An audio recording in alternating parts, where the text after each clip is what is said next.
Satu warning dari Tuhan saya perlu sampaikan kepada kita semua. Hati-hati, jangan jatuh.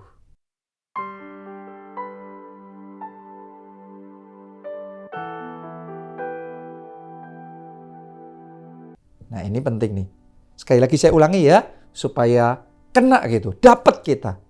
Hati-hati, jangan jatuh. Saya bacakan 1 Korintus 10 ayat yang ke-12. Buat Anda yang tadi dengar yang saya sampaikan santai-santai, ini ada ayat buat saudara loh. Sebab itu siapa yang menyangka bahwa ia teguh berdiri, hati-hatilah supaya ia jangan jatuh. Anda mungkin nganggap, oh ini warning bukan buat saya. Saya mau ngomong sama saudara, kalau Anda nganggap everything good, semuanya baik-baik saja, lancar-lancar saja, Alkitab memberikan satu warning. Hati-hati, jangan jatuh. Jangan sampai Anda menyangka dirimu teguh berdiri, Anda solid, Anda kuat, tiba-tiba Anda kaget, tidak disangka-sangka, Anda jatuh, habis. Ya, berapa banyak orang yang alami seperti itu di Alkitab, banyak contohnya. Anda lihat Simpson. Tadinya dia berbuat dosa, dia berbuat zina. Dan selama berulang kali, sekian lama waktunya, it's okay kok.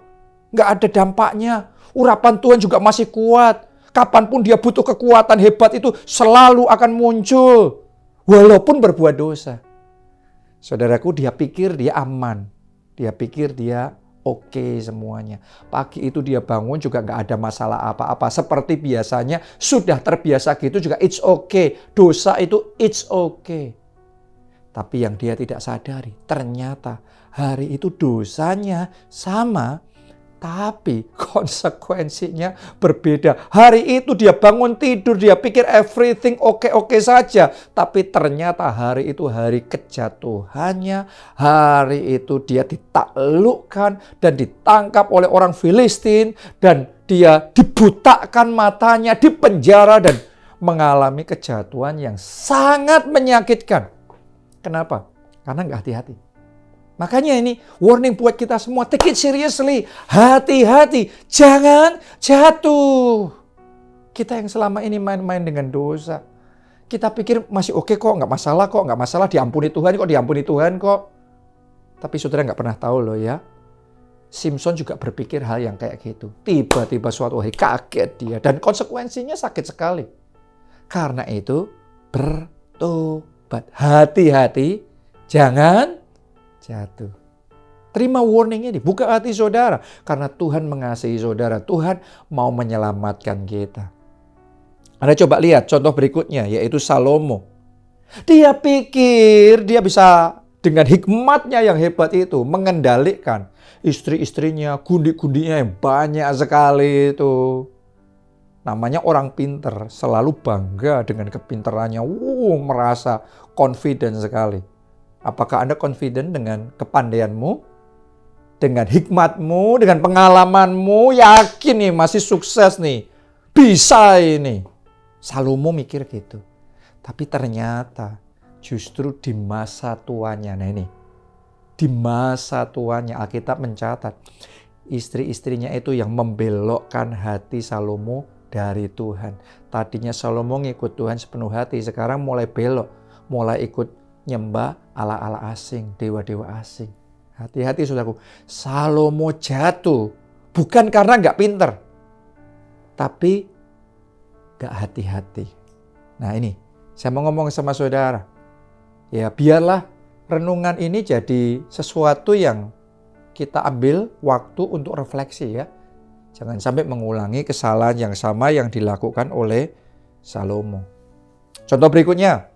Adam dan Hawa diciptakan luar biasa, ditaruh di Taman Eden yang begitu indah, penuh berkelimpahan, segala sesuatunya amazing, wonderful.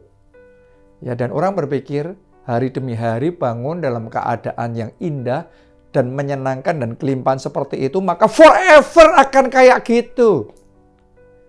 Ternyata hari itu tidak disangka-sangka. Harinya Adam dan Hawa terkecoh oleh si ular yang licik itu. Harinya mereka jatuh dalam dosa. Dan hari itu kehilangan kemuliaan Tuhan.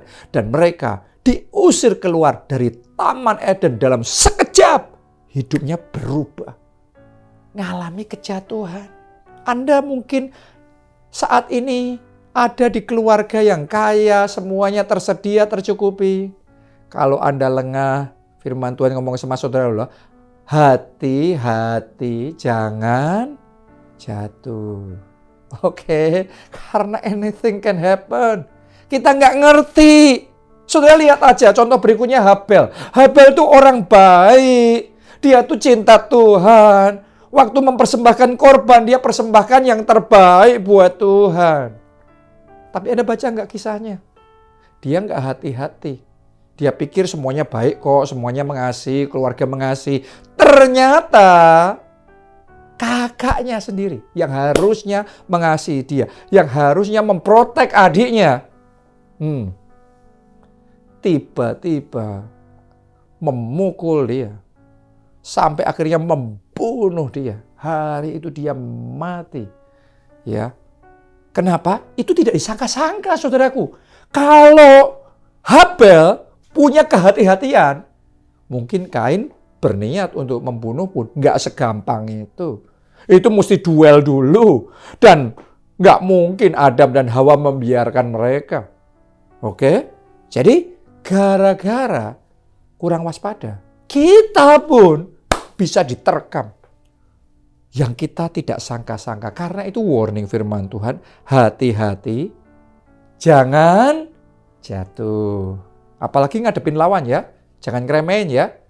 Elia itu ngelawan siapa saja menang. Nabi yang diurapi. Dia kalau deklarasi profetik, hujan tidak turun. Alkitab yang mencatat loh. 3,5 tahun hujan tidak turun. Terus dia perintahkan sekarang hujan turun. Setelah itu hujan turun. Ini Elia. Dia memerintahkan api turun dari langit. Dan api turun dari langit. Ini orang yang luar biasa sekali. Penuh urapan, penuh kuasa. Ngadepin raja berani. Ngadepin jenderal-jenderal, tentara-tentara berani. Ngadepin nabi-nabi Baal berani. Tapi tidak disangka-sangka semua orang. Ternyata ngadepin perempuan namanya Isabel. Keok sekali rondel saudaraku. Coba Anda renungkan kenapa? Bukan karena Elia kalah. No. Sesederhana Elia tidak waspada. Ada nggak musuh yang Anda anggap enteng? Ada nggak masalah atau situasi yang Anda remehkan? Banyak orang jatuh loh. Gara-gara meremehkan situasi tertentu yang ada di dalam kehidupannya. Coba Anda renungkan ya. Dan Anda lihat di sekeliling saudara. Orang-orang di zaman kita sekarang ini. Berapa banyak yang karena nggak hati-hati terus jatuh. Para pengusaha, hati-hati. Kalau Anda main-main dengan hutang, belajar dari pengalaman. Para pengusaha berhutang US dollar, tiba-tiba krismon terjadi, US dollarnya naik berlipat kali ganda, dalam sekejap gulung tikar. Tadinya beberapa bulan yang lalu masih seger, perusahaannya sehat, untungnya besar. Hanya dalam beberapa bulan habis semua. Mau ngomong apa coba? Hati-hati, jangan jatuh. Oke, ada juga pengusaha yang di puncak suksesnya, tapi kemudian akhirnya hampir kehilangan segalanya karena masalah dengan partner bisnisnya. Hati-hati. Masalah kecil bisa jadi masalah besar. Masalah besar bisa jadi perang dunia. Kita pikir it's okay. Ternyata kalau gak waspada, itu bisa jadi titik kejatuhan loh. Makanya Alkitab sudah ngomong, kalau kamu menyangka kamu berdiri teguh, hati-hati. Kamu pikir semuanya itu kerajaan bisnismu aman semuanya, hati-hati. Pastiin saudara ada di dalam perlindungan Tuhan. Ya, saya juga ngelihat berapa banyak pernikahan yang hancur lebur. Gara-gara gelap mata sesaat. tergoda jatuh dalam perselingkuhan. Perasaan terbawa sesaat, jatuh dalam dosa dan akhirnya pernikahannya kandas. Padahal tadinya baik-baik semuanya. Hati-hati, jaga pernikahanmu, jaga kesehatanmu, jaga keluargamu. Saya juga mendengar ada seorang hamba Tuhan yang sebenarnya luar biasa sekali dipakai oleh Tuhan. Tapi gara-gara dosa masa lalu, akibatnya fatal sekali. 1 tahun sebelum pensiun. Anda bayangin, tiba-tiba skandalnya terungkap. Akhirnya jatuh dan kehilangan segalanya. Kehilangan nama baiknya, kehilangan reputasinya dan sangat menyedihkan sekali. Hati-hati jangan jatuh. Ada berapa banyak orang yang confident sekali dalam berinvestasi. Cuan lagi. Anda semakin cuan, semakin kebawa kan? Hati-hati loh. Banyak orang yang cuan, investasi semakin gede, dalam sekejap habis semuanya. Hati-hati, jangan jatuh. Saya bacain ayat ini, 1 Petrus 5 ayat yang ke-8. Sadarlah dan berjaga-jagalah. Lawanmu si iblis berjalan keliling sama seperti singa yang mengaum-ngaum dan mencari orang yang dapat ditelannya. Saudaraku, hidup ini adalah serangkaian peperangan. Anda suka nggak suka itu? Hidup ini serangkaian peperangan. Nggak usah saudara, nggak usah kita.